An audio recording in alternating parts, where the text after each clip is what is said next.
ഞങ്ങൾ ഇന്നലെ സ്പർശനത്തിന്റെ കാര്യം പറഞ്ഞിരുന്നല്ലോ. ആരാ ആദ്യം സ്പർശിച്ചേ? നാണിക്കണ്ട, പറഞ്ഞോളൂ. കോടതി വല്ലതും പറഞ്ഞോ മുകേഷിന്റെ കാര്യം?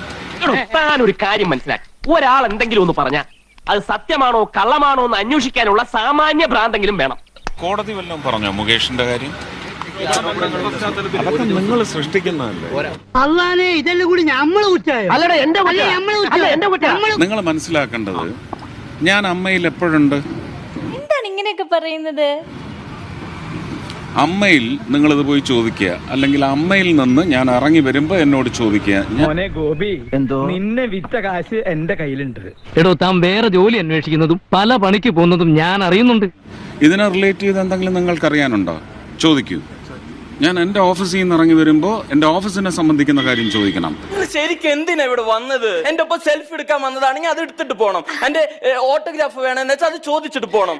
എന്റെ വീട്ടിൽ നിന്ന് ഇറങ്ങി വരുമ്പോ എന്റെ വീട്ടിലെ കാര്യം ചോദിക്കണം. അമ്മ അസോസിയേഷനിൽ നിന്ന് ഞാൻ ഇറങ്ങി വരുന്ന സമയത്ത് നിങ്ങൾ അതുമായിട്ട് റിലേറ്റ് ചെയ്ത കാര്യങ്ങൾ ചോദിക്കും. എനിക്കറിയാൻ മേലാത്തോണ്ട് ചോദിക്കുക. താൻ ആരുവാ? തനിക്കൊരു വിചാരമുണ്ട് താ ഏതോ കോപ്പിലെ വലിയ രാജാവാണ്. താ ഒരു പുല്ലുമല്ല. ഇത് നിങ്ങളുടെ തീറ്റയാണെന്നാണ് ഞാൻ മനസ്സിലാക്കുന്നത്. കാര്യമത് സത്യമാണെങ്കിലും എനിക്ക് അംഗീകരിച്ചു കൊടുക്കാൻ പറ്റുമോ? നിങ്ങളുടെ മീഡിയക്കുള്ള ഒരു തീറ്റയാണത്. നിങ്ങൾ അത് വെച്ച് കാശുണ്ടാക്കിക്കോളൂ, ഒരു കുഴപ്പമില്ല. ഇതാ വടി കൊടുത്ത് അടി മേടിക്കാന്ന് പറയണേ. നിങ്ങളിത് ആടിനെ തമ്മി തല്ലിച്ചിട്ട് ചോര കൂടി മാത്രമല്ല, നിങ്ങളൊരു സമൂഹത്തിന്റെ മാനസികാവസ്ഥയെ നിങ്ങൾ വഴിതെറ്റിച്ചു വിടുകയാണ്. ഇനി ഇവിടെ നിന്ന് ശരിയാവില്ല, നമുക്ക് പോയിട്ട് ലേശം കഴിഞ്ഞിട്ട് വരാം. അതെന്താ? അതൊക്കെ പറയാന്ന് ഇങ്ങോട്ട് പോ.